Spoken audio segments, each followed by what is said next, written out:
దేవుని స్తోత్రం. హల్లెలూయా. ప్రియమైన దేవుని బిడ్డలారా, అందరూ బాగున్నారా?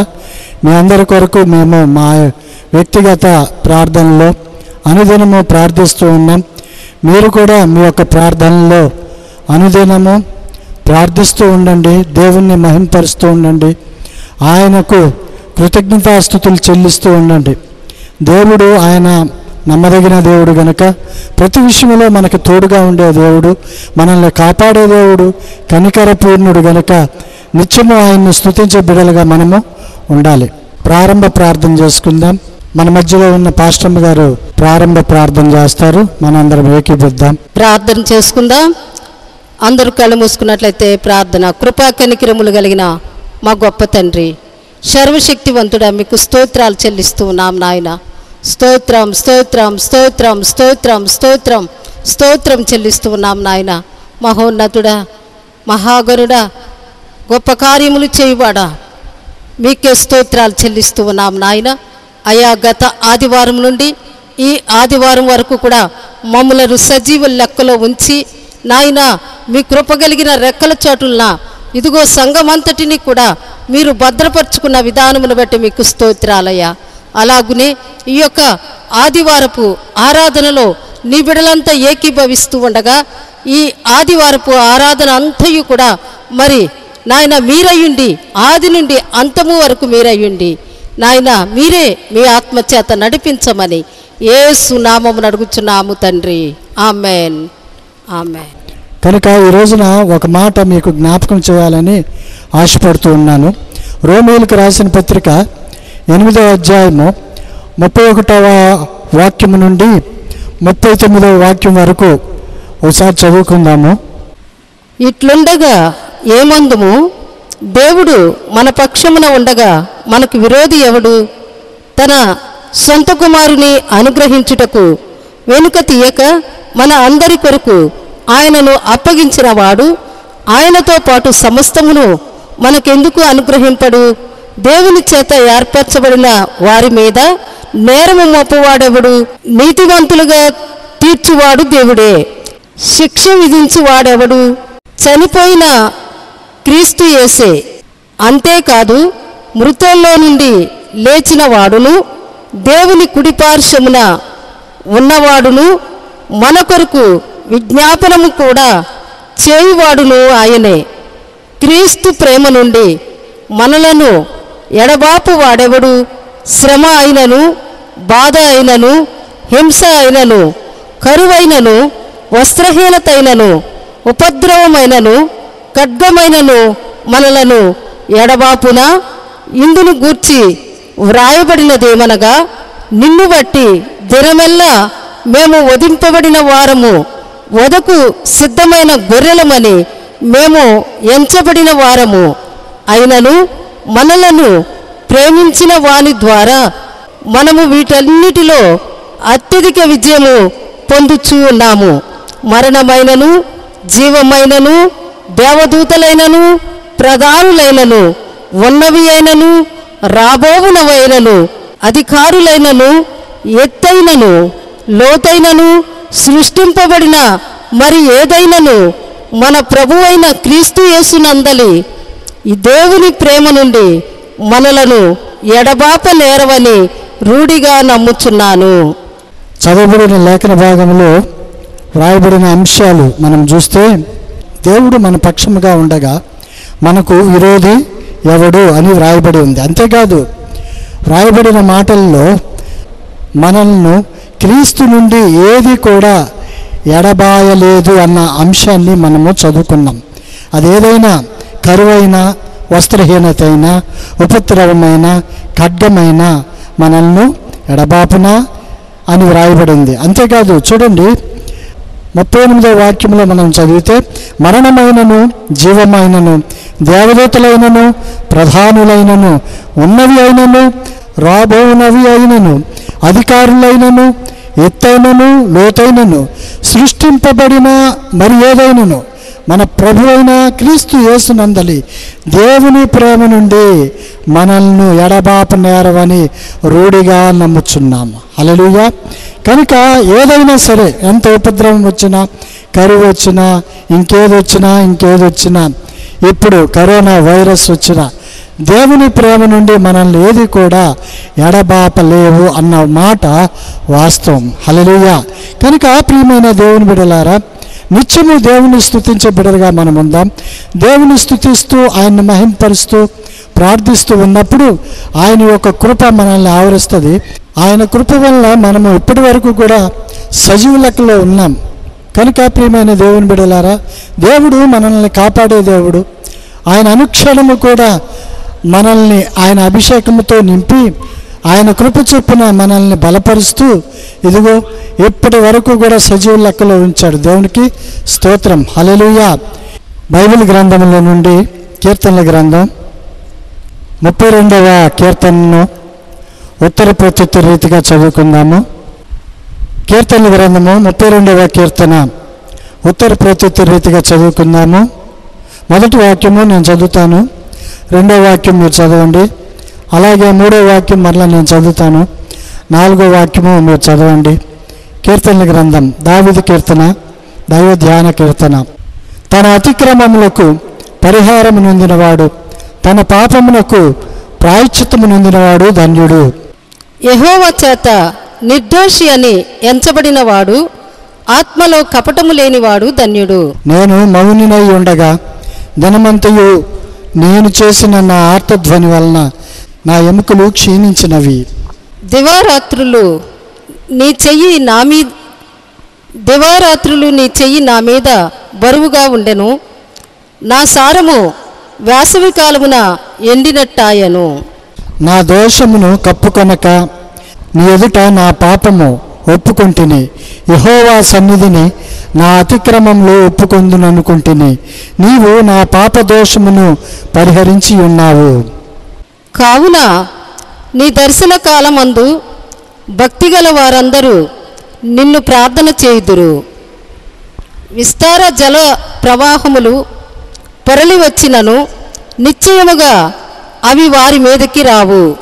నా దాగుచోటు నీవే, శ్రమలో నుండి నీవు నన్ను రక్షించదవు, విమోచన గానములతో నీవు నన్ను ఆవరించదవు. నీకు ఉపదేశము చేసేదను, నీవు నడవవలసిన మార్గమును నీకు బోధించదను. నీ మీద దృష్టి ఉంచి నీకు ఆలోచన చెప్పెదను. బుద్ధి జ్ఞానములు లేని గుర్రము వలెనైనను కంచెర గాడిద వలెనైనను మీరు ఉండకుడి. అవి నీ దగ్గరకు తేబడినట్లు వాటి నోరు వారుతోనూ కళ్ళెముతోనూ బిగింపవలను. భక్తిహీనులకు అనేక వేదనలు కలుగుచున్నవి. యెహోవా యందు నమ్మిక ఇంచు వానిని కృప ఆవరించుచూ ఉన్నది. నీతిమంతులారా, యెహోవాను బట్టి సంతోషించుడి, ఉల్లసించుడి. యథార్థ హృదయులారా, మీరందరూ ఆనందగానము చేయుడి. మొదటి వాక్యము అలాగనే ఆఖరి వాక్యము అందరం కలిసి చదువుకుందాం. తన అతిక్రమములకు పరిహారము నొందినవాడు, తన పాపమునకు ప్రాయశ్చిత్తము నొందినవాడు ధన్యుడు. నీతిమంతులారా, యెహోవాను బట్టి సంతోషించుడి, ఉల్లసించుడి. యథార్థ హృదయులారా, మీరందరూ ఆనందగానము చేయుడి. దేవుడు తన పరిశుద్ధమైన వాక్యమును మన వినికిల్లో దీవించునుగాక. ఆమేన్, ఆమేన్. వాక్య భాగంలోనికి వెళదాము. లూకాసు వార్త 19వ అధ్యాయము 10వ వచనము మనం చదువుకుందాము. నశించిన దానిని వెదకి రక్షించుటకు మనుష్య కుమారుడు వచ్చెనని అతనితో చెప్పెను. వాక్యము నిమిత్తము ప్రార్థన చేసుకుందాం. మన మధ్యలో ఉన్న పాస్టర్ గారు వాక్యం నిమిత్తము ప్రార్థన చేస్తారు. మనందరం ఏకీవద్దాం, ప్రార్థన చేసుకుందాం. కృపా కనికరములు కలిగిన మా గొప్ప తండ్రి, సర్వశక్తివంతుడా, మీకు స్తోత్రాలు చెల్లిస్తూ ఉన్నాం నాయన. ఈ యొక్క పరిశుద్ధ ఆదివార దినమున నాయన మేమంతా మీ సన్నిధిలో ఏకీభవించే ధన్యత మా అందరికీ దయచేసినందులకు మీకు స్తోత్రాలయ్యా. ప్రియబిడలైన వారంతా మరి సమాజంగా కూడుకోకపోయినప్పటికీ ఇదిగో నాయన వారి వారి గృహాల వద్దనే ఉండి మరి ఈ యొక్క ఆరాధనను ఏకీభవిస్తూ ఉండగా ప్రతి కుటుంబమును కూడా మీ యొక్క ఆశీర్వాదపు దీవెనలతో నింపండి. ఇప్పుడు వరకు కూడా ఈ యొక్క పరిశుద్ధ ఆరాధనలో మీరయ్యుండి నడిపించినందుకు స్తోత్రాలు. అలాగునే వాక్య భాగంలోనికి మేము వెళుతూ ఉండగా దైవజనులను మీ యొక్క అభిషేకముతో నింపుకుని మీ సిలువ చాటును మరుగు చేసి మరి నీ బిడ్డలు మాకు ఏ వాక్యమైతే మా అందరికీ ఏ వాక్యమైతే అవసరమైనదో అట్టి శక్తివంతమైన వర్తమానమును ఈరోజు మీరు మాకు వినిపింప చేయమని అయా ప్రభా, మరి విత్తబడే వర్తమానం మందరి హృదయాల్లో నూరంతలుగా ముద్రించమని యేసు నామమున అడుగుచున్నాము తండ్రి. ఆమేన్, ఆమేన్. లూకాసు సువార్త 19వ అధ్యాయము 10వ వాక్యములో వ్రాయబడిన మాటలు, నశించిన దానిని వెదకి రక్షించుటకు మనిషి కుమారుడు వచ్చెను. ఈరోజు మన అంశము, కోల్పోయారా ఏదైనా, మరలా ఆయన దయచేస్తాడు, నశించిన దానిని రక్షిస్తాడు అనే అంశంలో మనము ధ్యానం చేద్దాము. కనుక వాక్య భాగంలోనికి వెళ్తూ ఉన్నప్పుడు శ్రద్ధగా మనము వాక్యాన్ని విందాం. ఇంటికాడు విషయాలు పక్కన పెట్టేద్దాం. అవి అన్ని దేవుడు అంటున్నాడు, నశించిన దానిని వెదకి రక్షించటానికి మనిషి కుమారుడైన యేసయ్య వచ్చాడని దేవుడు చెప్తున్నాడు. కనుక నశించటం అంటే ఏంటి, వెదకటం ఏంటి, రక్షించటం ఏంటి అని ఆలోచిస్తే, నశించటం అంటే ఇంకొక భాషలో మనము తర్జుమాలు చూస్తే కనబడకపోవటం అని వ్రాయబడి ఉంటది. కనబడపోవటం అంటే ఏంటి, తప్పిపోయినట్టుగా, లేకపోతే అసలు పూర్తిగా పోయినట్టుగా, విడిచిపోయినట్టుగా, ఇవన్నీ కూడా దానిలోనే ఉంటాయి, నశించిన దానిలో. కనుక ఆయా తర్జుమాల్లో ఆయా భాగాలను అలాగా వాళ్ళు తర్జుమా చేస్తూ ఉన్నప్పుడు తెలుగులో మాత్రం చక్కగా నశించిన దానిని అని తర్జుమా చేశారు. అంటే మనకు అర్థం అవ్వాలని. నశించిపోవటం అంటే తెలుసు కదా మనకి. చాలా మంది అంటూ ఉంటారు నశించిపోయాడు అంటారు, లేకపోతే కృషించిపోయాడు అంటూ ఉంటారు. నశించటం పెద్దగా తెలవపోయినా కృషించిపోయటం మాత్రం బాగా తెలుసు. అంటే బాగా ఇదైపోయారు అన్నట్టుగా. నశించటము అనగానే దేవునిలో నుండి దూరం అయిపోవటం అని అర్థం, తప్పిపోవటము అని అర్థం, లేకపోతే కనబడకపోవటం అంటాం. అలాగే ఇంకా కొన్ని అర్థాలను మనం చూసుకుంటే పూర్తిగా మరణించటము అని కూడా అర్థమవుతారంటది. మరణించటము, తప్పిపోవటము, కనబడకపోవటము, ఇవన్నీ కూడా దానికి సంబంధించిన విషయాలే, పర్యాయ పదాలు అంటారే అలాగా. కనుక అలాంటి మనల్ని, చనిపోయిన మనల్ని మరలా బ్రతికించటానికి ఆయన ఈ లోకంలోనికి వచ్చారు. ఎందు విషయంలో చనిపోయామో పాస్టర్ గారండి అంటారా? పాపం విషయంలో మనం చనిపోయాం అంతేనా?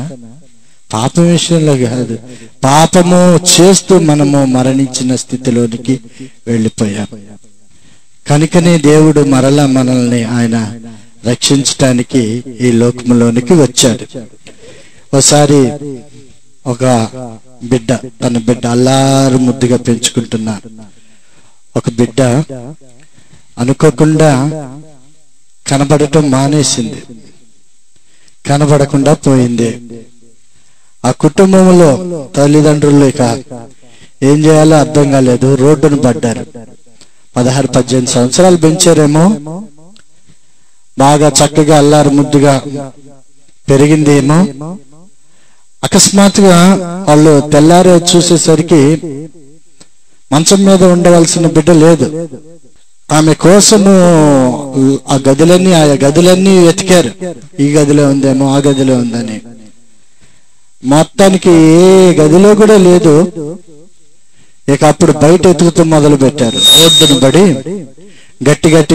గట్టిగా ఏడుస్తూ వాళ్ళు గుండెలు బాదుకుంటూ రోడ్డు వీధి వెతుకుతానే ఉన్నారు. చిన్న కుటుంబం, చాలా సంతోషంగా ఉంటున్న కుటుంబం అది. అకస్మాత్తుగా ఏమైంది, ఒక తెల్లారుజామున ఈ గాలివాన్లాగా వాళ్ళ కుటుంబంలో ఈ దుఃఖము, ఈ ఆందోళన, ఒకలాంటి భయము, ఒక సన్నగా హృదయాన్ని కదిలించే బాధ, హృదయాన్ని పిండి చేస్తున్న బాధ. ఎక్కడికి వెళ్ళిపోయింది పిల్ల అని ఆయా చోట్ల వెతుకుతూ ఉన్నారు. తీరా ఏం జరిగిందో తెలిసిన, అమ్మాయి ఎవరినో నమ్మి వెళ్ళిపోయిందంట. ఎవరినో నమ్మి వెళ్ళిపోయింది. 16-18 సంవత్సరాల వయసు దాకా చక్కగా తల్లిదండ్రులు పోషిస్తే ఈ అమ్మాయి ఏం చేసింది? ఎవరినో నమ్మి వెళ్ళిపోయింది. వాడేం చేశాడు? మోసం చేసి వ్యభిచార గృహాల్లో అమ్మేశాడు. వినండి, వ్యభిచార గృహాల్లో అమ్మేశారు. 1 సంవత్సరం 2 సంవత్సరాల తర్వాత ఎవరు చెప్పారు, మీ అమ్మాయి అక్కడ ఉంది పలానా చోట అని. అంటే ఆ కన్న తల్లిదండ్రులు హృదయంలో బాధ, ఆ బాధ బట్టి వాళ్ళు అసలు అమ్మాయి దగ్గరికి రాకూడదు, వెళ్ళకూడదు. కానీ వాళ్ళు అమ్మాయి ఆచూకి తెలవగానే ఎక్కడ ఏ ప్రదేశంలో ఉంది అన్నది కూడా చూసుకోలేడు. ఆయా ప్రదేశంలోకి ఎందుకు వెళ్ళింది అని కూడా చూసుకోలే. హడావుడిగా అక్కడికి వెళ్ళిపోయారు. ఈ అమ్మాయి మా అమ్మాయే, మాకు ఇచ్చేయండి అంటే, మీ అమ్మాయే గాని మేము 1,50,000 పెట్టి కొనుక్కున్నాం. ఎంత? 1,50,000 పెట్టి కొనుక్కున్నాము. మీకు ఇవ్వాలంటే 2 లక్షలు అయితే ఇస్తే మేము ఇస్తాం. ఇది సంగతి. అమ్మేసినోడు ఎటు వెళ్ళిపోయాడు. 1,50,000కి అమ్మాడు.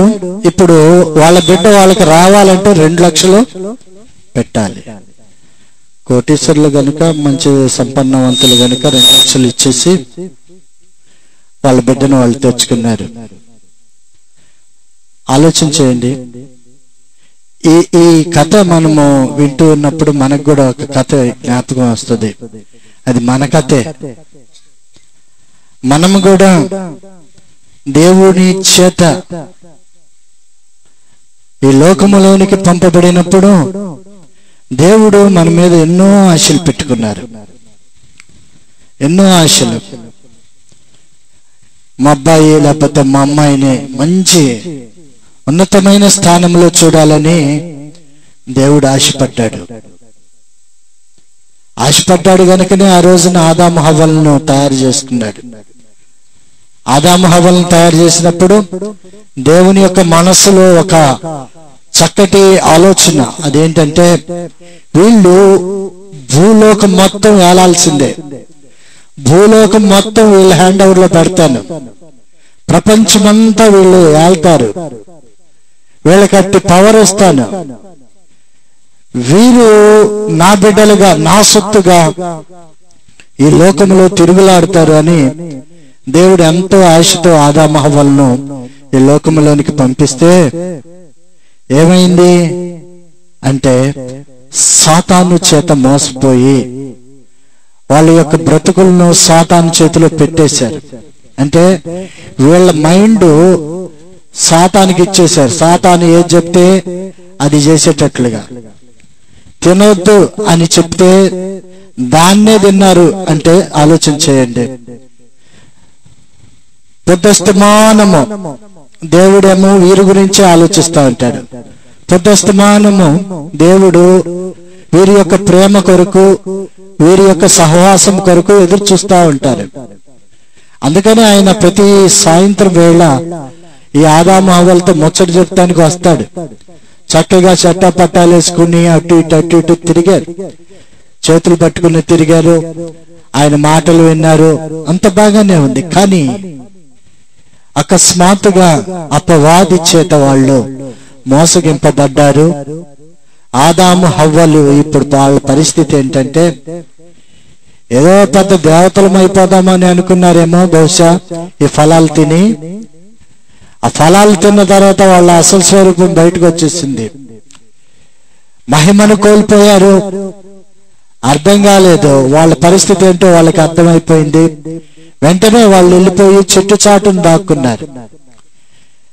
మానవుని యొక్క ప్రేమ సహవాసము కోరిన దేవుణ్ణి ప్రక్కన పెట్టేశారు. ఎవరో మూడో వ్యక్తి చెప్పిన మాట విన్నారు, అపవాది చేత మోసగింపబడ్డారు. ఇక చూడండి, దేవుడైన యెహోవా ఆ చల్లని పూట ఆ ఏదైనా తోటలోనికి వచ్చినప్పుడు వీళ్ళు కనపడలేదు, దాక్కున్నారు, చెట్టు చాటుకెళ్ళి దాక్కున్నారు. ఆదాము హవ్వలు కనబడకపోవటము దేవునికి ఎంతో నిరాశ, బాధ, దుఃఖం. ప్రియులారా, ఆలోచన చేయండి. అపవాది ఆదామును హవ్వను దేవునికి దూరంగా చేసింది అంటున్నారా? ఎందుకని దూరంగా అపవాది చేసిందంటే అపవాది మాటకు లోబడ్డారు. ఇందాక కన్న తల్లి తండ్రులు వాళ్ళ బిడ్డ బ్రతుకును మనం ఆలోచిస్తే, బిడ్డ ఆ మధ్యలో వచ్చిన ఆడెవడో తెలియదు, 18 సంవత్సరాలు చక్కగా బ్రతికిన ఆ బిడ్డ అకస్మాత్తుగా ఎవడో చెప్పిన మాయ మాటలకు లోబడిపోయి, నిన్ను అది చేస్తా, ఇది చేస్తా, రాణిని చేస్తా, ఓ మంచి ఇదిలో ఎన్ని మాటలు చెబుతారు కదండి, మాయ మాటలు. క్షుణ్ణంగా మనం ఆలోచిస్తే ఆ మాయ మాటలు చెప్పినప్పుడు మాయలో పడిపోయిన ఆ పిల్లకి, ఆదాము హవ్వలకి పెద్దగా ఏం తేడా లేదు కదా.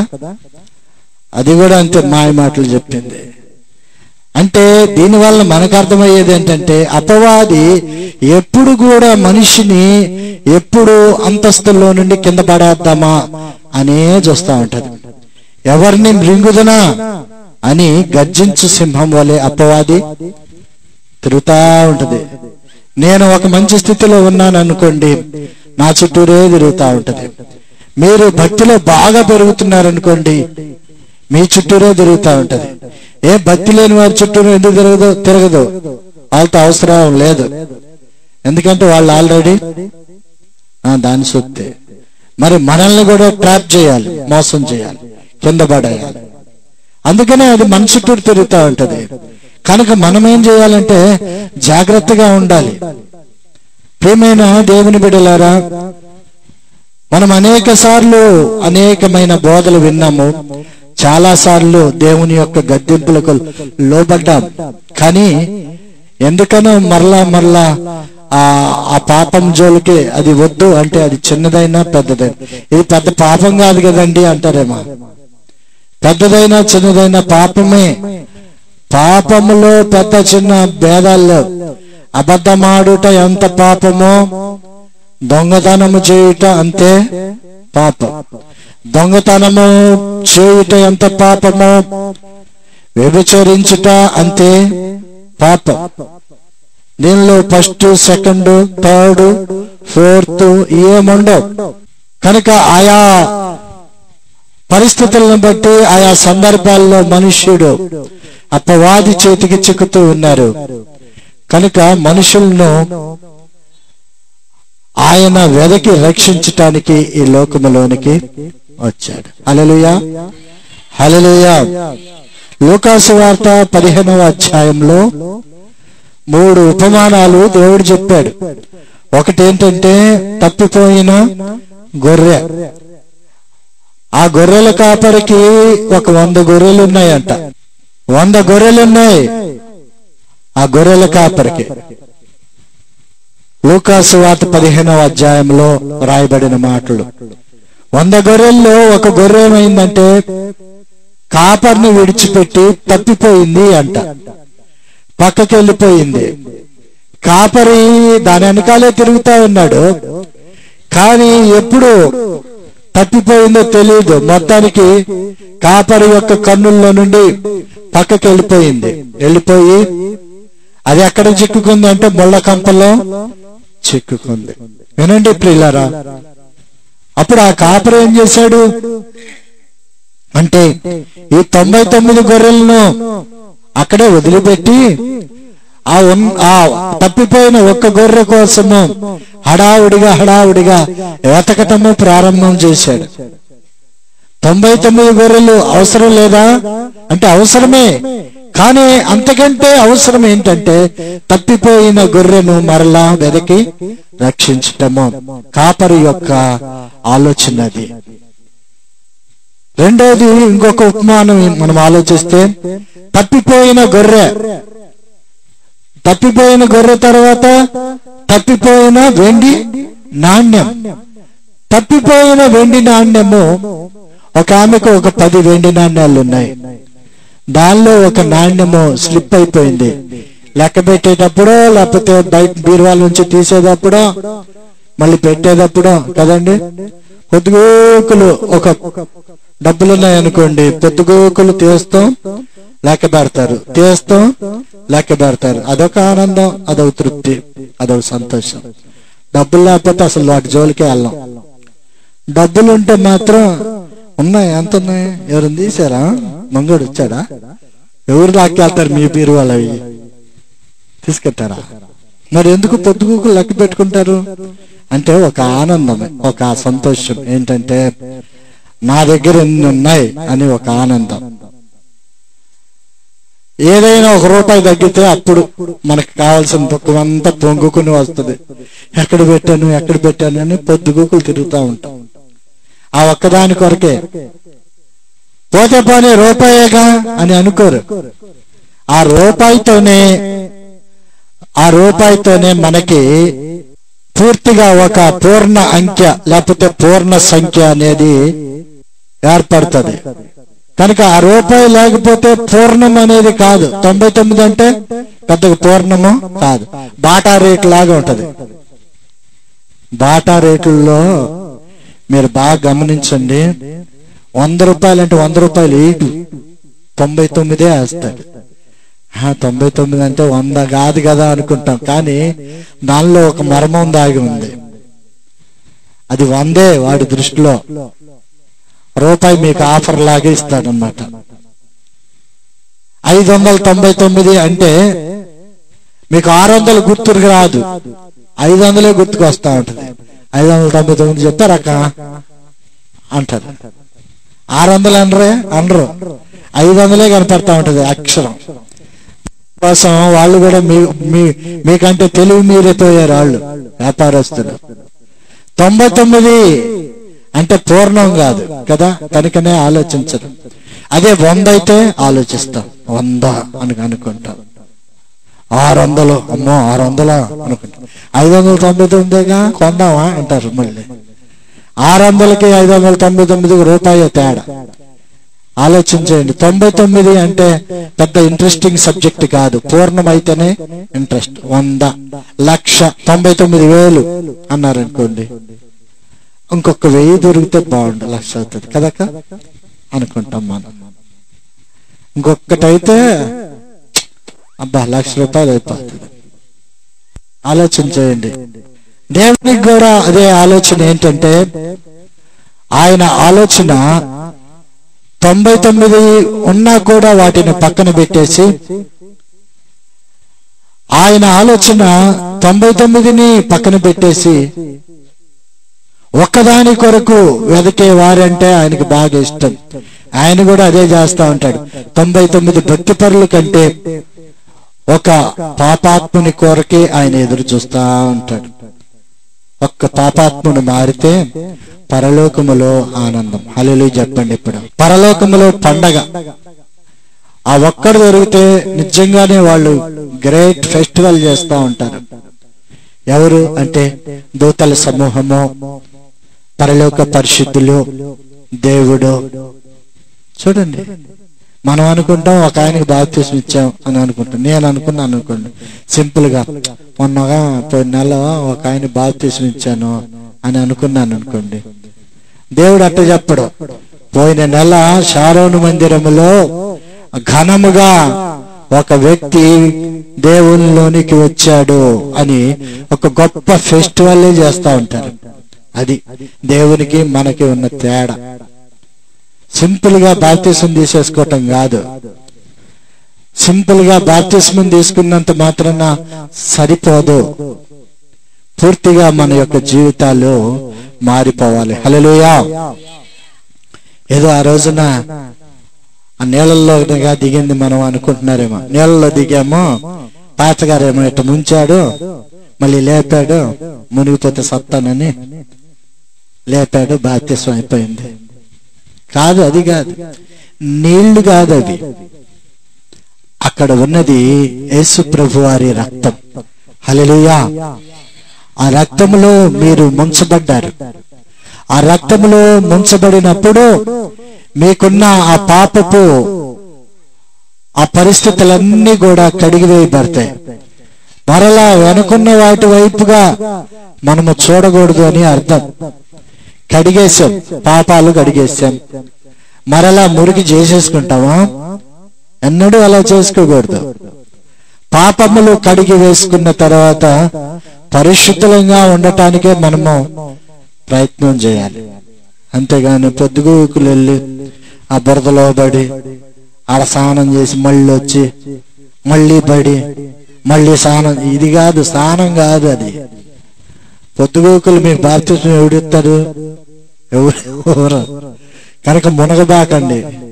అది పెంటతో సమానంగా మనం ఎంచుకున్నాం. పెంట దగ్గరికి ఎవరైనా వెళ్తారా? నేను పబ్లిక్ గా మాట్లాడతాను, మామూలుగా వెళ్తారా? అమ్మో అనుకుంటారా? వెళ్ళరు, దాని జోలికి వెళ్ళరు.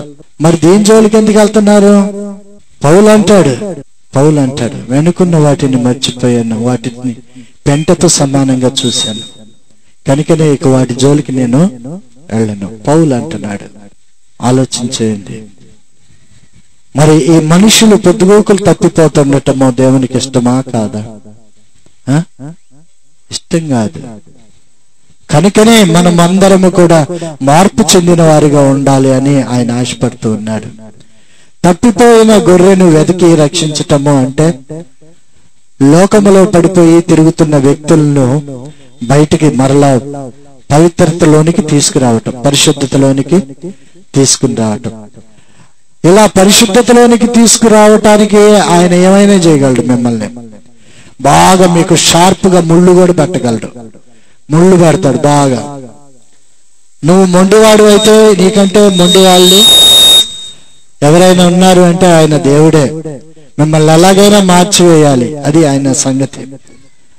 మిమ్మల్ని ఎలాగైనా బయటికి తీసుకురావాలి, మిమ్మల్ని ఎలాగైనా పరిశుద్ధులుగా చూడాలి, అది ఆయన ఉద్దేశం.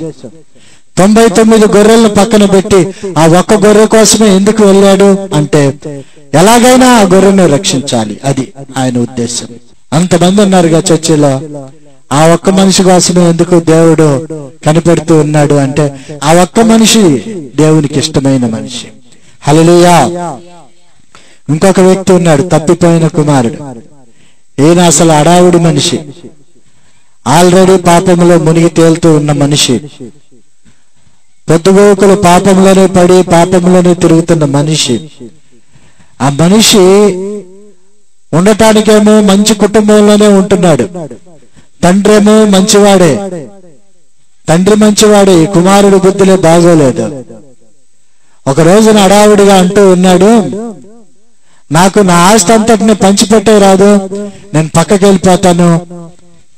పొద్దుగోకులు నిన్ను నానా 100 నానా 1,00,000 నానా 50,000 నానా 10,000 పొద్దుగోకులు నేను అడగాలి నిన్ను, నా డబ్బులు నాకు ఇస్తే నేనే ఖర్చు పెట్టుకుంటాను కదా. నా తెలియదా నేను ఎంత పెద్ద ఉన్నాయానో? నా తెలియదా సంపాదించటం? పొద్దుగోకులు అడగాల నిన్ను అని అంటే నీకు తెలియదురా అంటాడు ఆయన. నీకు ఖర్చు పెట్టడం తెలియదు నానా అంటాడు. ఎందుకు తెలీదు? ఇప్పుడు బాగానే ఖర్చు పెడుతున్నానుగా. ఖర్చు పెడుతున్నావు, మరి సంపాదించటం కూడా తెలియాలి కదా. ఏనండి, గొడవ పడ్డాడు, ఆయన డబ్బులు ఆయన లాక్కుని వెళ్ళిపోయాడు, ఎక్కడికో వెళ్ళిపోయాడు, దూర ప్రాంతాలకు వెళ్ళిపోయాడు. అక్కడ దుర్వ్యాపారాలు చేశాడు, రకరకాల వ్యాపారాల చేత నింపబడ్డాడు. దేవునికి మనుషులకు దూరం అయిపోయాడు, పందులకు దగ్గరైపోయాడు. దేవుడు వదిలేశాడు, ఈడు మారడు అని. మనుషులు కూడా వదిలేశారు, ఈడే పనికిమాలినాడు, పొద్దుగోకులు ఎటు తిరుగుతున్నాడు. మనుషులు వదిలేశారు, దేవుడు వదిలేశాడు. పందుల దగ్గరికి వెళ్ళి అడుగుతున్నాడు, అమ్మా కొద్దిగా నీ పొట్టుంటే పెడతావా? పందా నువ్వు తినే పొట్టు పెడతావా? సిగ్గులేదు బతుకు. బ్రహ్మాండమైన ఆహారము దేవుడు పెట్టాలి అని అనుకుంటే రోజు బిర్యానీ అనుకోండి, ఆ ఇంట్లో ఎవరైనా వదులుతారా? వదిలిపెట్టరు. మరి ఈడెందుకు వదిలాడు? రోజు ఒక మేకపోతు తెగాలి, వెళ్తాడా? మంచి కుటుంబమే, తినే కాడ ఏం డౌట్ లేదు. కానీ ఆయన హృదయంలో మార్పు లేదు. ఎప్పుడు అయ్యే ఆలోచనలు, పాపపు ఆలోచనలు. తప్పిపోయి తిరిగి తిరిగి తిరిగి తిరిగి తిరిగి పందుల దగ్గరికి వెళ్ళిన తర్వాత జ్ఞానోదయం వెళ్ళింది ఆయనకి. వెలిగింది అప్పుడు. అసలు నేనేంది, నా పరిస్థితి ఏంది, నా బాటలేంది, నా ఇదేంది, నా సోకేంది, మొత్తం పోయిందిగా, నా బతికంత నాశనం అయిపోయిందిగా, మరలా నా తండ్రి దగ్గరికి వెళ్తానని అప్పుడు తెలుసుకున్నాడు. అప్పుడు వెళ్ళాడు. తప్పిపోయిన కుమారుని కథ ఇది. 3 ఉపమానాలు దేవుడు చక్కగా మనకు అర్థమయ్యే రీతిలో దేవుడు మనకు చెప్పాడు. అర్థం కాకపోవటానికి ఇందులో ఏం మర్మాలు లేవు. చాలా సింపుల్ వర్డ్స్ తో, చాలా చదువులేని వాళ్ళకి కూడా అర్థమయ్యేటట్టుగా దేవుడు తన ఉపమానాల ద్వారా ఆయన ప్రసంగాలు చేస్తూ ఉండేవాడు. కథల రూపంగా చెప్పేవాడు. కారణం ఏంటంటే అక్కడ ఉన్న జనాంగం మొత్తం కూడా తెలుసుకోవాలి. పామరుడు తెలుసుకోవాలి, పండితుడు కూడా తెలుసుకోవాలి. అది దేవుని ఉద్దేశం. వచ్చి ఆయన ప్రసంగం చేస్తే ఆ ప్రసంగం ఏం ప్రసంగం అని అనుకోకూడదు ఎవరు. అందుకని చాలా చక్కగా జ్ఞానయుక్తంగా చెప్పాడు. వెండి పోగొట్టుకున్న స్త్రీ, గొర్రెలు పోగొట్టుకున్న కాపరి, కుమారుణ్ణి పోగొట్టుకున్న తండ్రి, ఇవన్నీ కూడా ఆ పైన ఉన్న తండ్రి యొక్క మనస్సులోని వేదనను వ్యక్తం చేస్తాయి. మనము దేవుని దృష్టిలో దూరం అయిపోయినా కూడా దేవుడు కూడా అలాగే బాధపడతాడు. వాళ్ళు ఎలాగైతే ఎత్తుక్కుంటున్నారో, రూపాయి కోసం వెతుక్కుంటున్న ఆ తల్లి రూపాయి దొరికేదాకా ఎతికిద్ది. అక్కడంతా ఊడ్చిద్ది, కింద ఊడ్చిద్ది, అదంతా మొత్తం ఊడ్చి మూడ్చి ఊడ్చి ఒక నాణ్యము కోసము ఎంతో ఆ రోజంతా ఊడ్చుతుంది. అంత నాణ్యము. ఆ నాణ్యం దొరికిన తర్వాత ఇక పక్కన వాళ్ళకి వెళ్ళి చెప్పింది సంతోషంగా, నా రూపాయి నాకు దొరికింది తెలుసా అంటే, రూపాయి అంటారు వాళ్ళు. కానీ రూపాయిలో విలువ ఏంటో ఏమికి తెలుసు కదా. అందరికి సంతోషం చెప్తుంది. పోగులే ఉన్నాయి, మీ దగ్గర ఇంత బంగారం ఉంది, ఆ బంగారం అంతా కూడా వేసుకుంటున్నారు, కొట్టుకుక్కలు వేసుకుంటున్నారు, తీసేస్తున్నారు, వేసుకుంటున్నారు, తీసేస్తున్నారు, చూసుకుంటున్నారు. అబ్బా బాగుంది బాగుంది అంత బాగుంది. ఒకరోజు ఈ పోగు మిస్ అయింది. ఏం చేస్తారు చెప్పండి? ఏం చేస్తారు? దుప్పటి మీద ఉంటే దుప్పటి దులుపుతారు, లేకపోతే ఆ కింద పడ్డదేమోనని కింద వెతుకుతారు, మొత్తం వెతుకుతారు. అంత బంగారం ఉండగా పోగేగా అని అనుకుంటారా? అనుకోరు. పోగే, అది ఒక పోగే, కానీ దాన్ని నీవు చాలా కష్టపడి నువ్వు కొనుక్కున్నావు. అది చాలా కష్టపడి సంపాదించుకున్నావు నువ్వు. ఎన్నో రోజులు దాని గురించి ఆలోచించావు. ఒక్క పోగే కానీ దాని గురించి నువ్వు చాలా చాలా శ్రమ పడ్డావు. అది ఒక్క మనిషే, కానీ దేవుడు ఆ మనిషి కోసమే ఎదురు చూస్తా ఉంటాడు. వినండి ప్రియులారా, అపవాది అయితే మనల్ని బాగా దూరం చేసేస్తా ఉంటది. కనుక ఆ అపవాదికి దొరకకుండా మనము తిరగటము మనం నేర్చుకోవాలి. తల్లిదండ్రులు బిడ్డను పోగొట్టుకుంటే ఎంత వేదన పడతారు, ఆ తల్లిదండ్రులు బయటకు వచ్చి ఎంత ఏడుస్తారో అది వాళ్ళని అడిగితేనే తెలుస్తుంది. ఎందుకని అంటే, ఒక గుంపు తిరుగుతుంది అనుకోండి, లోకంలో గుంపులు తిరుగుతూ ఉంటాయి. ఏమేం గుంపులు? పిల్లల్ని ఎత్తుకుపోయే గుంపు తిరుగుతుంది అనుకోండి. వాళ్ళు ఆయా ప్రాంతాల్లో వెయిట్ చేస్తూ ఉంటారు. కొంతమంది హాస్పిటల్లోకి వెళ్తారు. చిన్న బిడ్డ ప్రసవించగానే, ఏదమ్మా బిడ్డనెట్టి ఒకసారి, ఆమె ఎవరో తెలియదు, అయినా ఈ తల్లి నా బిడ్డ అనే సంతోషంతో ఇచ్చింది అనుకోండి, ఆమె అటు తిరగగానే ఇటు మాయమైపోతా ఉంటారు. పిల్లల్ని ఎత్తుకుపోయే గుంపు అది. తీసుకెళ్లి వాళ్ళు ఏం చేస్తారు? కళ్ళు పొడిచేసి గుడ్డివారిగా చేసేసి భిక్షాటనలో కూర్చోబెడతారు. గుడ్డోళ్ళు అయితే ఎక్కువ డబ్బులు వస్తాయి. చిన్న బిడ్డల మీద ఉన్న మమకారం తల్లికి తెలుసు, వాళ్ళకేం తెలుసు? పనికి మాలిన వాళ్ళకి. ఆ గుంపు వాళ్ళ యొక్క లక్షణం ఏంటంటే బిడ్డలు తీసుకెళ్ళటం, కళ్ళు పడవటం, భిక్షాటనలో కూర్చోబెడతాం. లేకపోతే బిడ్డలు తీసుకెళ్ళటం, కాళ్ళు చేతులు నరికేయటం, భిక్షాటనలో కూర్చోబెడతాం. ఇవి లోకంలో జరుగుతున్న తంతిది. ఆయా ప్రదేశాల్లో, హాస్పిటల్స్లో, రైల్వే స్టేషన్లో, బస్ స్టాండ్లో చూస్తూ ఉంటారు, గమనిస్తూ ఉంటారు మనల్ని, మన పిల్లల్ని.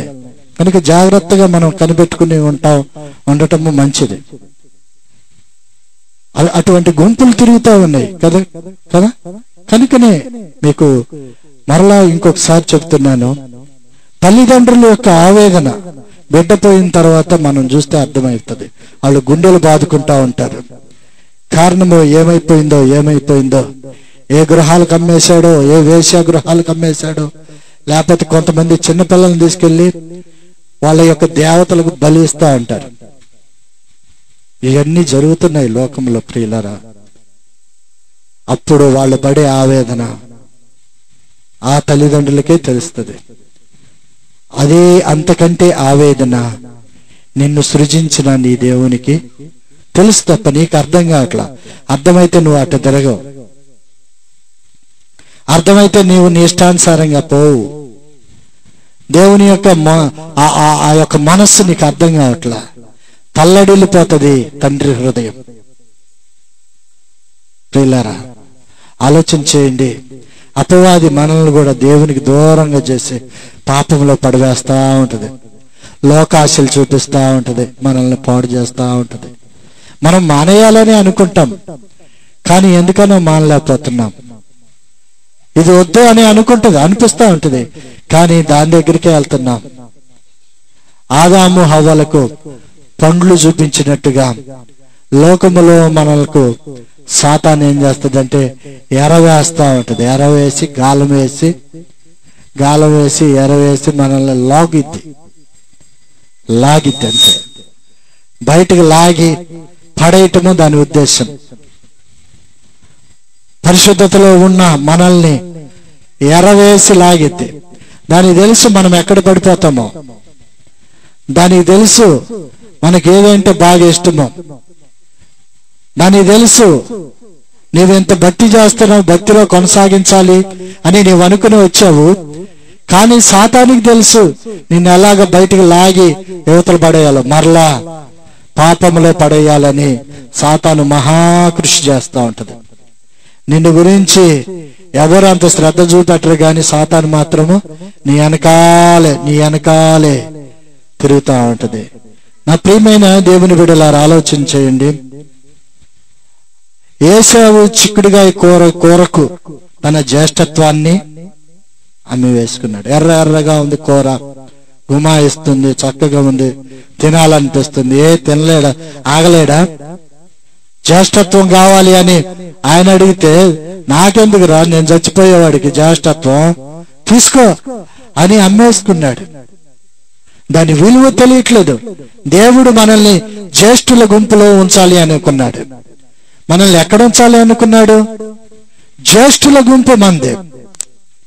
అంటే పరలోకములో ఒక ఉన్నతమైన స్థానము మనకి ఇవ్వాలని దేవుడు ఆశపడుతున్నాడు. మనమేమో ఆ జ్యేష్ఠత్వపు హక్కులు పోగొట్టుకుంటున్నాం. ఏశావు లాగానే, యాజ్ ఇట్ ఈజ్.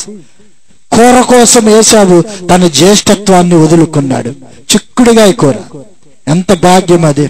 1000 రూపాయల కోసం జ్యేష్ఠత్వాన్ని అమ్ముకుంటున్నారు కొంతమంది.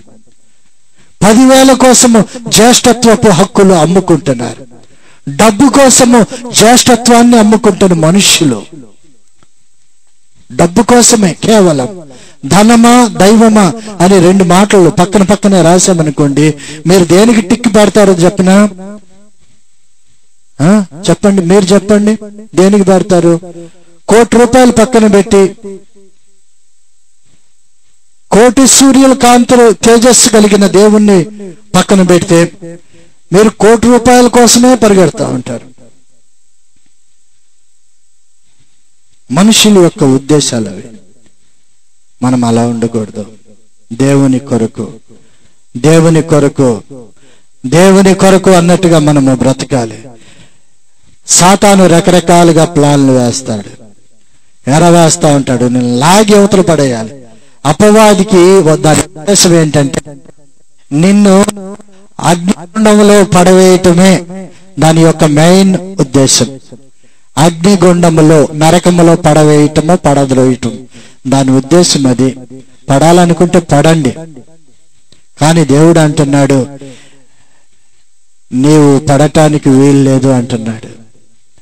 నీవు దేనిని కోల్పోయినా పర్వాలేదు, ఆస్తులు పోయినా పర్వాలేదు, అంతస్తులు కోల్పోయినా పర్వాలేదు, ధనం పోయిందా పర్వాలేదు, ఏది పోయినా పర్వాలేదు, కానీ నీ వ్యక్తిత్వాన్ని మాత్రం నీవు కోల్పోవద్దు. నీ వ్యక్తిత్వాన్ని నీవు పొరపాటును కూడా కోల్పోవద్దు. త్రాగుడు కొరకు నీ జీవితాన్ని అమ్ముకోవద్దు. బలీయమైన పరిస్థితి, వెనకాల బిడ్డలు ఉన్నారు, కుటుంబం నీ మీద ఆధారపడి ఉంటుంది, పరిస్థితులు నీ మీద ఆధారపడి ఉంటాయి. దాని జోలికి వెళ్ళొద్దు, దానివల్ల నీకు నష్టమే. చాలా కష్టంగా చెప్తున్నాను. నష్టపోయిన వారు అనేకులు ఉన్నారు, కుటుంబాలు కోల్పోయిన వారు అనేకులు ఉన్నారు. ఆ తాగుడు మైకములో వారి గృహము కొట్టపోయి వేరే వారి గృహం తలుపులు కొట్టారనుకోండి, వీళ్ళని చితగొడతారా లేదా? కొడతారు. ఇంటి దాకా కూడా క్షేమంగా నడవలేని పరిస్థితి. బాగా తాగేసి క్రిస్మస్ రోజున హ్యాపీ క్రిస్మస్ అని 2 చేతులు వదిలేసి 3 బొమ్మల సెంటర్లో 3 సోలాలు గుచ్చుకునే లోపల ఎవరు చూడలే, దిక్కులేని చావు చనిపోయాడు మా స్నేహితుడు. మేము వెళ్ళి చూస్తే చాలా బాధేసింది. క్రిస్మస్ ఏంది, తాగుడేంది, ఐభారతం ఏంది, చచ్చిపోవటం ఏంటి? ఆలోచన చేయండి. జోదము, వ్యభిచారము, ఇవన్నీ కూడా చుక్కుడుగాయ కూరలు లాంటి మనుషులకి. ఏసావుకి చుక్కుడుగాయ కూర ఎంత ప్రాధాన్యత కలిగించిందో మనుషులకు ఇవన్నాయే త్రాగుడు, జోదము, వ్యభిచారము, సినిమాలు పిచ్చి. కొంతమంది సినిమాలు పిచ్చి. బా, కొత్త ఆట వచ్చిందంటగా. కొత్త ఆట వచ్చిందా? ముసలావిడే కొత్త ఆట సంగతి ఎందుకు? ముసలావిడికి 80 ఏళ్ళు అంటే 85 ఏళ్ళు ఎందుకు ఆమెకి కొత్త ఆట? పాత ఆట జోలికి ఎందుకు పోని? ఎప్పుడో బాప్తిసం తీసుకో తల్లికి చూశాను అన్నది, ఎప్పుడో చూశాను నేను, మళ్ళీ వచ్చింది. వెళ్ళొచ్చన్నా ఒక్కసారికి? చూడండి అంత ఉగలాటం. ఆమె ఆ పాస్టర్ గారు వెళ్ళొద్దమ్మా అని చెప్పినా కూడా వినల. మనవాడిని తీసుకుని వెళ్ళింది హాల్లోకి. చూస్తా ఉంది. ఫస్ట్ హాఫ్ అయిపోయింది, విశ్రాంతి పడింది. సెకండ్ హాఫ్ నుంచి ఈమెకు ఓన్లీ సౌండే వినపడుతుంది, కళ్ళు కనపడుతుందా. రే ఏంట్రా ఇంకా బొమ్మ పాడతలేదు ఏంట్రా అని అంటుంది పక్కన. మనవాడిని అడుగుతుంది, బొమ్మ పాడతలేదు ఏంట్రా అంటే, బొమ్మ ఎందుకు పాడతలా? అగా అగా అంటున్నాడు వాడు. బొమ్మ అగా అగా ఏదే నాకు కనపడతలా. ఏమైంది ఏమిటి? కళ్ళు పొడిచేసాడు దేవుడు. ఎందుకు వేస్ట్? ఇక ఆమె బతుకు సెకండ్ హాఫ్ అయిపోయింది. ఇక అక్కడి నుంచి ఆమె పడుకోవటం, ఇక బతుకు ఎట్టిట్ట అనుకుంటా. అవసరమా? మేము చక్కగా మామూలుగా ఎవరికి తెలియకుండా అడావుడికి వెళ్తే టీవీలు అబ్బో పెద్ద సౌండ్, మామూలుగా సౌండ్ పెట్టరు, పెద్ద సౌండ్ పెట్టి వింటా అంటారు. ఎందుకు అంటే మేము ఉండంగా అడావుడిగా వచ్చి పిలిచినా కూడా తీయట్లా. ఎందుకంటే వాళ్ళకి వినపడతలేదు కదా, ఆ సౌండే వాళ్ళకి వినపడుతుంది. ఆ సీరియల్స్, ఆ కథలు, ఆ కథాంశ అబ్బో లీలమైపోతారు. అక్క అక్క అక్క గేటు కొట్టినా కొట్టరు వాళ్ళు తీరు, బల్ల గుద్దినా ఎట్టగో ఏదో సన్నగా వినపడదు. పాస్టర్ గారు వచ్చినట్టున్నారే, సౌండ్ తగ్గి, బుద్ధి తక్కువదాన్న ఎందుకు పెట్టా, నీ గురించి నేను కూడా పాడైపోతున్నా అంటది ఆ స్త్రీ. ఓ స్త్రీ రేపురారండి పక్కన వాళ్ళ మీద పెట్టడం బాగా అదొక తంతు అనమాట. నేను అసలు చూడను అన్నయ్య, అసలు నేను చూడను. ఈ పనికి వాళ్ళు వద్దంటే పెడుతుంది, వద్దంటే పెడుతుంది. మరి ఎందుకు కూర్చున్నావు? ఆడే చూస్తుంది, ఇట్లా చూస్తున్నావుగా. ఇష్టం లేదానివి ఎక్కడ ఉండాలా? ఎడో ఉండాల, బైబిల్ చదువుకోండి. ఆడే చూస్తుంది, ఈ మీదకి నెట్టెత్తి. వద్దు అంటే వద్దు. నేను వచ్చానని భయపడతాం కాదు. ఆల్రెడీ నీ దేవుడు నేను చూస్తా ఉన్నాడు, నీ పక్కనే ఉన్నాడు. ఆయన బాధపడుతున్నాడు, అది జ్ఞాపకం చేసుకో. పక్కనే ఉన్నాడు, నీ ఇంట్లోనే ఉన్నాడు కదా. నీ హృదయమే ఆయన ఆలయం, నీ దేహం ఆయన ఆలయం అనుకోండి. ఆయన అక్కడ ఉన్నాడు. ఈ ఆలయము సినిమా చూస్తా ఉంది అనుకోండి. ఆలయాలు సినిమాలు చూస్తాయా? ఆలయంలో బ్రాండీలు పోసుకుంటారా? ఆలయము తీసుకెళ్లి వ్యభిచారం చేయిస్తారా? ఆలయాన్ని పాడు చేస్తారా? ఎవడైనానో దేవుని ఆలయమును పాడు చేసిన ఎడల దేవుడు వానిని నిక్కముగా పాడు చేయును. ఇది వాక్యం.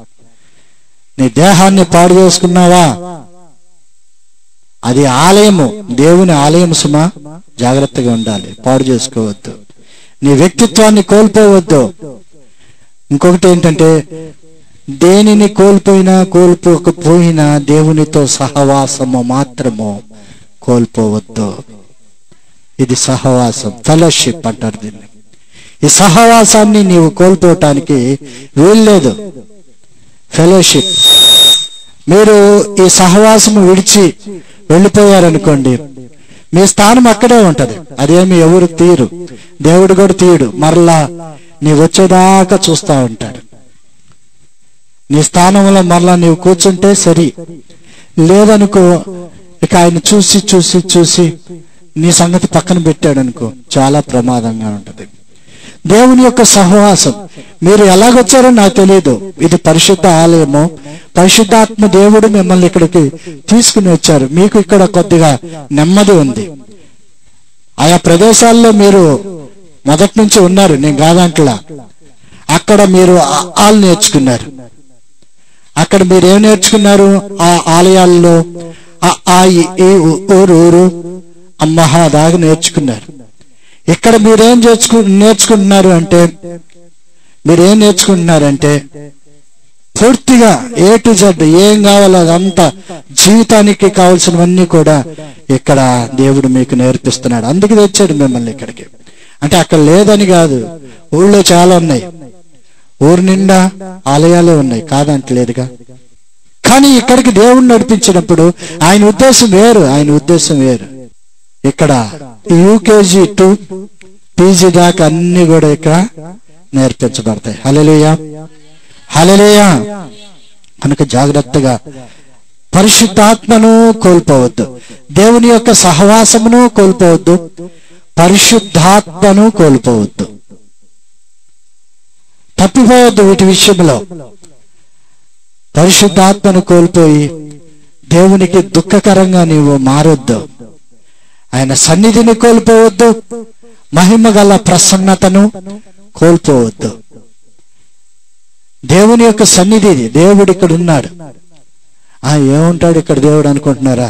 వాక్యం అంటది, ఎక్కడ 2 3 నా నామమున ప్రార్థన చేస్తారో అక్కడ నేనుంటాను. ఇక్కడ అభిషేకం ఉంది, ఈ అభిషేకమును కోల్పోవద్దు. వినండి ప్రియులారా, దేవుడు అందుకే నిన్ను ఇక్కడికి తీసుకుని వచ్చాడు అన్న సంగతి వాస్తవం. ఇంకొక మాట చెప్పనా, దేవునితో నీకున్న మధురమైన అనుభవాలను కోల్పోవద్దు. దేవుడు అనేక సార్లు నీ ఆపదల్లో ఆయనే దగ్గరుండి నీ ప్రమాదాలన్నిటినీ తప్పించాడు. నీవు ఇంకా కొద్ది క్షణాల్లో నీకేమైపోద్దో తెలీదు. ఆ క్షణాల్లోనే ఆయన నీ చేతిని అందిపుచ్చుకుని నిన్ను పైకి లాగాడు. అది ఒక మధురమైన అనుభవం. రోగపూరితమైన నీ జీవితాన్ని ఆయన బాగు చేశాడు. అదొక మధురమైన ఘటన. ఆవేదనలో ఉన్నప్పుడు ఆవేదన తొలగించాడు. అది కూడా ఒక మధురమైన అనుభవమే. ఈ అనుభవాలను నీవు కోల్పోవద్దు. మధురమైన ఈ ఘట్టాలు, దేవునితో నీకున్న సత్సంబంధాలు, నీవు ఎలాగైతే నీవు అనుకుంటున్నావు అలాగ నిన్ను తీర్చిదిద్దాలని ఆయన కోరుకుంటున్నాడు. ఆయనకు అవకాశం ఇవ్వండి. అది ఆయనకు అవకాశం ఇవ్వండి. ఆయన మీ పట్ల గొప్ప కార్యాలు చేయటానికి సిద్ధంగా ఉన్నాడు. ఆయనకు మన పట్ల ఉన్న ఆ ఆలోచన విధానాలన్నీ కూడాను చాలా హైయెస్ట్ గా ఉంటాయి. మనవే లోయెస్ట్ గా ఉంటాయి, చీప్ గా ఉంటాయి మన మెంటాలిటీస్. దేవునికి ఉన్న ఒక ప్రత్యేకత ఏంటంటే తన బిడ్డలకు ఏది అడిగితే అది ఇవ్వటమే ఆయన యొక్క ప్రత్యేకత. హల్లెలూయా చెప్పండి. ఇప్పుడు ఆలోచన చేయండి. కానీ కనుక కోల్పోవద్దు దేవునితో మీ సంబంధాన్ని. ఒకసారి ఏమైందంటే దావీదు దేవునితో తిరుగుతున్న అనుభవాలు, దావీదు దేవునితో జతగా ఉన్న అనుభవాలు, దావీదుతో స్నేహంగా ఉంటున్న అనుభవాలను పక్కన పెట్టేసి లోకములో వాటి వైపుగా తన దృష్టిని సారించి వ్యభిచారంలో పట్టబడ్డాడు దావీదు. దేవుడు చాలా బాధపడ్డాడు సుమా. దేవుడు బాధపడుతున్నాడు, దావీదు కూడా బాధపడుతూ ఉన్నాడు. నా దేవునికి దూరంగా ఈ పని నేను చేశానే అని పశ్చాత్తాపంతో కుంగిపోతున్నాడు. ప్రార్థన చేస్తున్నాడు. ఆయన అంటాడు, కన్నీటితో నా పరుపు తడిసిపోతుందయ్యా, కన్నీటిలో నా పరుపు తేలిపోతుంది. నేను అలా చేయకూడదు, తప్పు చేశాను. లక్షల మందికి చెప్పవలసిన నేను నా స్థితి ఎంత హీనమైన నేను అనుకోలేదు. దావీదు ఎంతో ఎంతో వేదనగా దేవుని సన్నిధిలో పశ్చాత్తాపంతో ప్రార్థన చేస్తూ ఉన్నాడు. ఆయన అంటాడు కీర్తనలో 102:6 నేను అడవిలోని గోడబాతును పోలి ఉన్నాను అంటాడు. గోడబాతును పోలి ఉన్నాను. ఇది ఎక్కడ సంబంధం అసలు నాకు అర్థం కాల. గోడబాతులు ఎక్కడ ఉంటాయి? ఎక్కడ ఉండాలి గోడబాతు? ఎక్కడ ఉండాలి తెలుసా? ఒక చల్లటి ప్రదేశంలో ఉండాలి. ఎక్కడుంటాయి గోడబాతులన్నీ? ఒక గుంపుగా ఉంటాయి, ఒక సహవాసంలో ఉంటాయి. గోడబాతులు ఎక్కడుంటాయి? పచ్చిక గల చోట్లలో ఉంటాయి. గోడబాతులు ఎక్కడుంటాయి? ఎక్కడైతే ఆహారం దొరుకుతుందో అక్కడ ఉంటది. గోడబాతులు ఉండవలసిన చోటులో ఈ గోడబాతు లేదంట. ఈ దావీదు లేడు. ఎక్కడున్నాడు అంటే అడవిలోకి వెళ్ళిపోయాడు. అడవిలోకి ఎందుకు వెళ్ళిపోయావు దావీదు అంటే ఆయన అంటాడు, అడవిలో ఏదన్నా దొరికిద్దని నేను అక్కడికి వెళ్ళాను, కానీ నా పరిస్థితి హీనమైపోయింది. నేను అలాగైపోతానని నేను అనుకోలేదు అంటున్నాడు దావీదు. వింటున్నారా ప్రియులారా? గోడబాతు అడవిలో ఉండదు. ఎందుకు ఉండదంటే అది ఎప్పుడు గోడబాతులన్నీ ఒక సహవాసములు. అంటే ఇప్పుడు ఇది ఫెలోషిప్ కదా, ఈ ఫెలోషిప్ లో గోడబాతులన్నీ ఉన్నాయనుకోండి. ఒక గోడబాతు వెళ్ళి అక్కడెక్కడో తిరుగుతుంది అనుకోండి, అక్కడెక్కడో తిరిగి పడిపోయింది అనుకోండి. చూడండి, ఆలోచన చేయండి. దావీదు కూడా అలాగే సహవాసాన్ని కోల్పోయి అక్కడెక్కడో పడిపోయాడు. తీరా చూసుకుంటే తాను ఎక్కడున్నానో అర్థమైంది, ఏడుస్తా ఉన్నాడు. ఎంత నీచానికి ఒడిగట్టాను నేను అని బాధపడతా ఉన్నాడు. మరలా దేవా నన్ను నీ పరిశుద్ధ గుంపులో నన్ను చేర్చుకోవా అని ఏడుస్తా ఉన్నాడు. విలపించాడు, ఏడ్చాడు. అయ్యా తప్పైపోయింది నాయన. దావీదు పాపంలో పడి ఏకాకి అయిపోయాడు. చుట్టూరు జనం ఉన్నారు, కానీ ఎందుకనో లోన్లీగా ఫీల్ అయ్యాడు. ఒక్కడే అయిపోయాడు. ఒంటరి బతుకైపోయింది బతుకంతా కూడా. అందరూ ఉన్నారు, హృదయం అంతా వేదన. దేవుడు కూడా ఆయన దగ్గరికి రావట్లా, మాట్లాడతలా. చూడండి, ఆలోచించేయండి. అయితే దావీదు పశ్చాత్తాపడ్డాడు. అయ్యా నన్ను క్షమించు నాయనా అంటూ ఉన్నాడు. ఒకవేళ నీవు కోల్పోయిన పరిస్థితిలో ఉన్నావా? నీవు కోల్పోయావా? ఏం కోల్పోయావో నీకు తెలుసు. మరలా అడగండి, ప్రభువుని అడగండి, అయ్యా పరిశుద్ధతలో ఎదగవలసిన దానను, ఎదగవలసిన వాడను, హీనమైన దిశలోనికి, హీనమైన స్థితిలోనికి నేను వచ్చేసాను అని దేవుని సన్నిధిలో అడగండి. మీరు కోల్పోయిన సమస్తము కూడా మరలా ఆయన అనుగ్రహిస్తాడు. తప్పిపోయిన దానిని వెనక్కి రక్షించడానికి మనుష్య కుమారుడు ఈ లోకములోనికి వచ్చాడు. నశించిన దానిని వెదకి రక్షించటానికి. ఇందాక మనం చదువుకున్నాం అదే కదా, లూకా 19:10లో నశించిన దానిని వెదకి రక్షించుటకు మనుష్య కుమారుడు వచ్చాడు. ఆయన వచ్చిన కారణం అది. నువ్వు చనిపోకూడదు, నీవు అదే పాపంలో పడిపోకూడదు, నీవు అదే అసహ్యతలో పొరలాడకూడదు, నీవు అదే పనికి మాలిన స్థితిలో బతకూడదు. కనుకనే ఆయన నిన్ను పరిశుద్ధుని గుంపులో చేర్చటానికి ఈ లోకంలోనికి వచ్చాడు. మీకు ఒక మాట చెబుతాను, మీరెప్పుడు కూడా, ఎప్పుడు మీరు ఎక్కడున్నా ఒక మాట అనుకుంటా ఉండండి మీ మనసులో, ప్రభువు నాతో ఉన్నాడా ఇప్పుడు అని అనుకుంటా ఉండండి. ఎనీ టైం ప్రభు నాతో కూడా ఉన్నాడా అని అనుకుంటా ఉండండి. ఇప్పుడు నా దగ్గర ప్రభు ఉన్నాడా? ప్రభువు నా దగ్గర నుంచి దూరం అయిపోయాడా? దూరమైన పని నేనేం చేశాను? దూరంగా ఉంటున్నానా, దేవునికి దగ్గరగా ఉంటున్నానా అని మీరు ఎప్పుడు కూడా పరిశీలన చేసుకోండి. ఇంకొక మాట ఏంటంటే, ప్రతి 15 నిమిషాలకు ఒకసారి దేవుణ్ణి ప్రార్థన చేయటం మర్చిపోవద్దు. 15 నిమిషాలకు ఒకసారి మనసులోనే అనుకోండి, ప్రభా,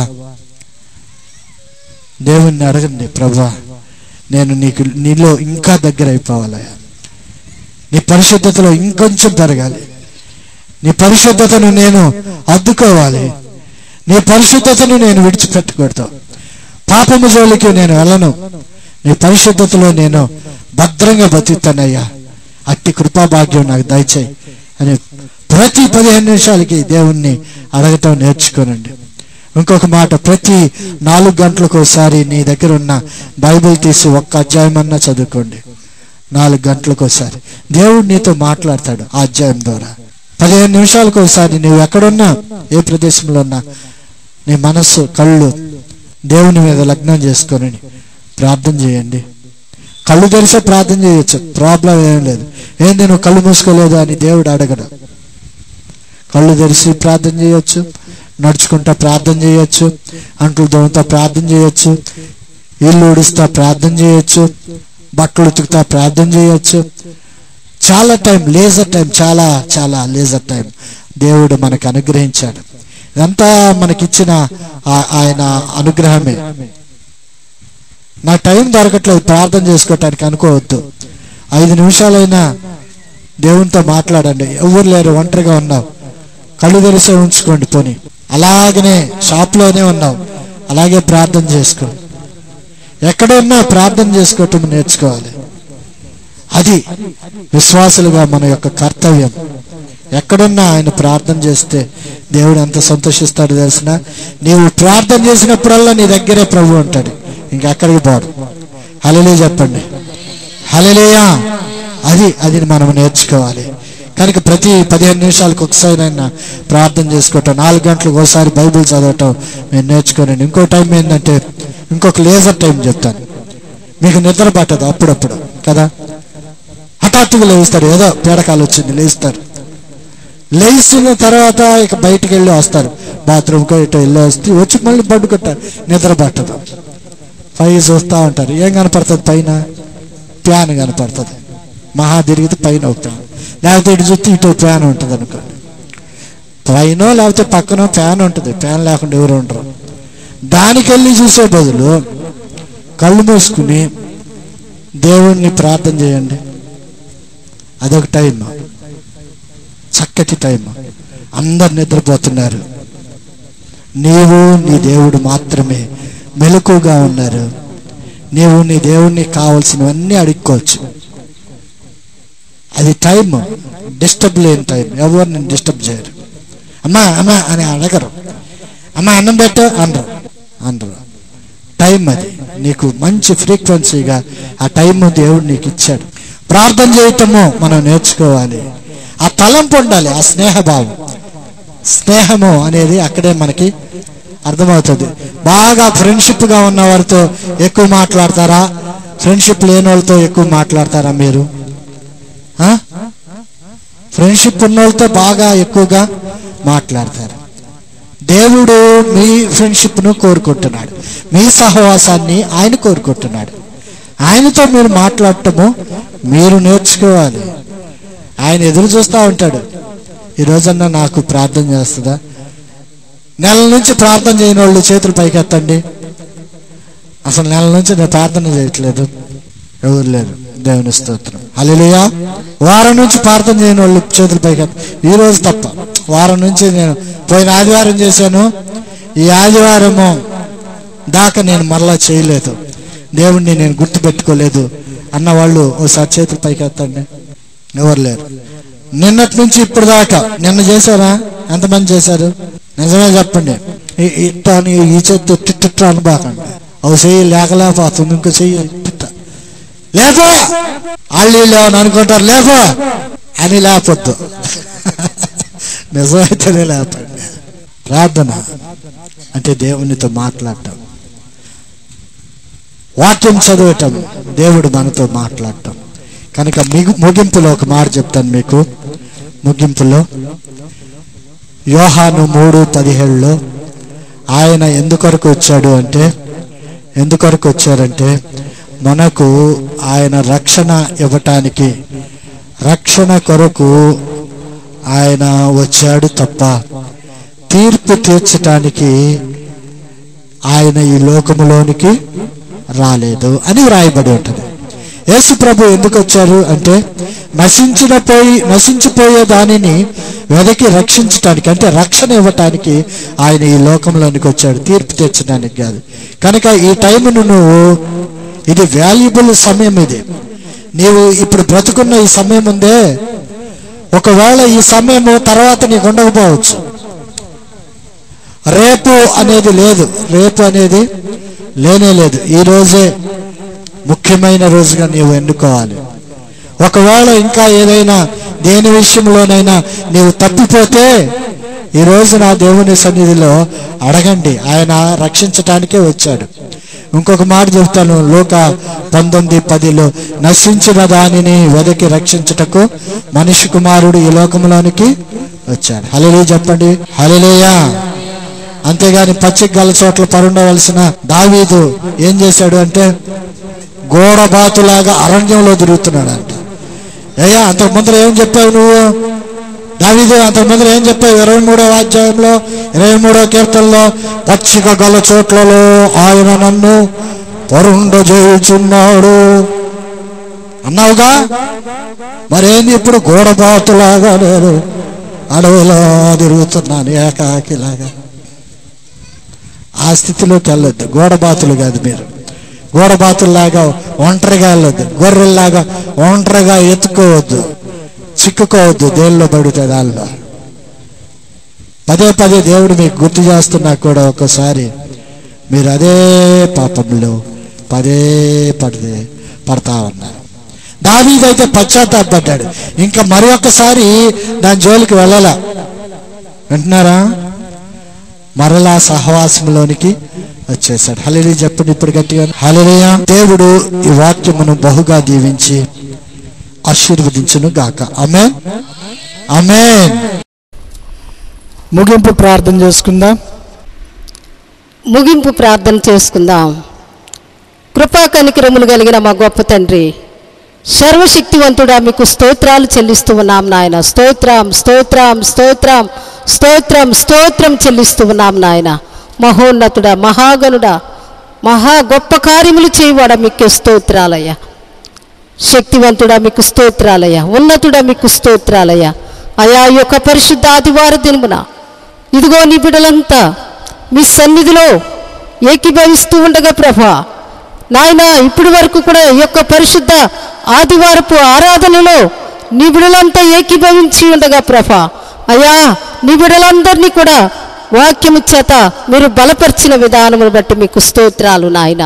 ఇప్పుడు వినిన ఈ వర్తమానము ప్రతి హృదయంలో నూరంతలుగా ముద్రించండి నాయన.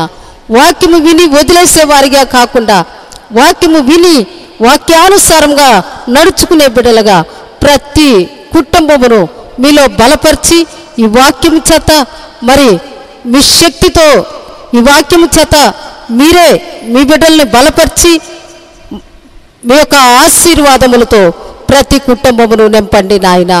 అలాగనే గొప్ప దేవుడా, శక్తివంతుడా, మీకు స్తోత్రాలయ్యా. సంఘమంతటిని కూడా మీ కృప కలిగిన రెక్కల చోటున భద్రపరుచుకుని ఈ పరిశుద్ధ దినమును చూచే ధన్యత మా అందరికీ మీరు దయచేసినందుకు మీకు స్తోత్రాలయ్యా. ఏమిచ్చి మీ రుణం మేము తీర్చుకోగలము నాయన. ప్రపంచమంతా తల్లడిల్లిపోతున్నప్పటికీ ఇదిగో నాయన, మీ కృప కలిగిన రెక్కలు మాకు ఆశ్రయ దుర్గముగా ఉంచి ప్రభా మా కుటుంబాలన్నింటినీ కూడా మీ రెక్కల చోట్ల భద్రపరుచుకుంటున్న విధానం బట్టి మీకు స్తోత్రాలు నాయన. స్తోత్రము నాయన, స్తోత్రము నాయన, స్తోత్రము నాయన, స్తోత్రము నాయన, స్తోత్రము రాజా. గొప్ప దేవుడా, మీకే స్తోత్రాలయ్యా. ఉన్నత కార్యములు చేయవాడా, మీకే స్తోత్రాలయ్యా. అలాగునే ప్రభా మరి నాయన ఇప్పటి వరకు కూడా సంఘమంతా కూడా మీ సన్నిధిలో ఏకీభవిస్తూ ఉండగా సంఘమంతటిని కూడా మీ యొక్క ఆశీర్వాదపు దీవెనలతో మీరే నింపండి.